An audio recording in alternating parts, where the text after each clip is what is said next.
On the 4th of June 1937, the first modern shopping cart invented by Oklahoma City supermarket owner Sylvan Goldman was introduced at a Humpty Dumpty grocery store.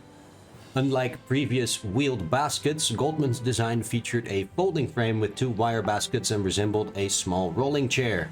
It would go on to revolutionize grocery shopping worldwide.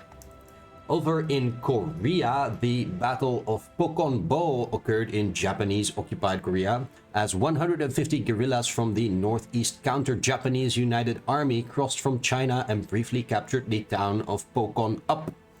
According to North Korean sources, the attack was led by Kim Il-sung himself, the future leader of North Korea, who was then a 25-year-old commander. And these pictures are of a monument currently in North Korea, and I also have this depiction over here, which is kind of an idealization, also North Korean, of Kim Il-sung's victory, which in the North Korean school curriculum, apparently he killed hundreds of thousands of Japanese in that battle.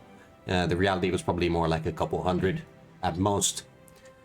Over in Japan itself, Prince Fumimaro Konoe became Prime Minister of Japan, replacing General Senjuro Hayashi. Konoe would serve until 1939 and would later be a key figure in Japan's entry into World War II. Then, back in Europe, in Germany, the Kriegsmarine held naval maneuvers off the coast of Heligoland, which I believe is like here, right? Or maybe over here. I don't know. This is Rostock, I know. It's not Heligoland. Anyway, it's a small island off the coast of Germany. They held naval exercises there, a move in open defiance of the Treaty of Versailles. However, due to the deployment of many vessels to Spain, only a skeleton fleet participated in the exercises. Back in Berlin, Helmut Hirsch and Oskar Denner were executed for plotting a bombing against the Nazi regime. Hirsch was a German-American Jew, and he had planned to assassinate Nazi leaders, and he was arrested last year in 1936. Finally, in a powerful sermon, Pastor Martin Niemöller named 30 clergymen who had been imprisoned or silenced by the Nazi regime, despite promises of free church elections. His bold stance was part of his growing resistance as a leader of the confessing church, opposing Nazi interference in Protestant churches. The average temperature in Berlin was 13.4 degrees Celsius.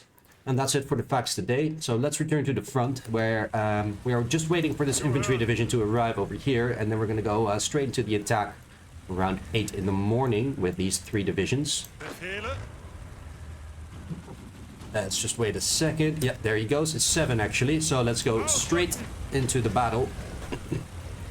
Where we already have a green bubble, 70%. None of our divisions have actually found the front line yet. That's fine. They will soon enough. And then it's over for this guy. For sure. It's going to take probably a couple days to kick him out. But should be fine. Should be just fine indeed. Das Blut Division, yeah, has made it. Very good. As well as the 3rd Infantry and the 7th Infantry.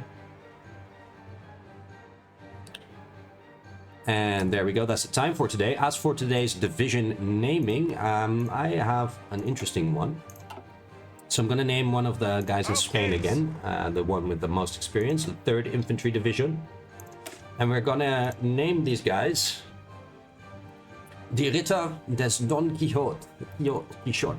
And Don Quixote is a Spanish story written in the early 17th century, following the misadventures of a foolish knight and his slightly smarter companion as he travels around Spain, attempting to prove his love for this lady that I forgot her name for a second.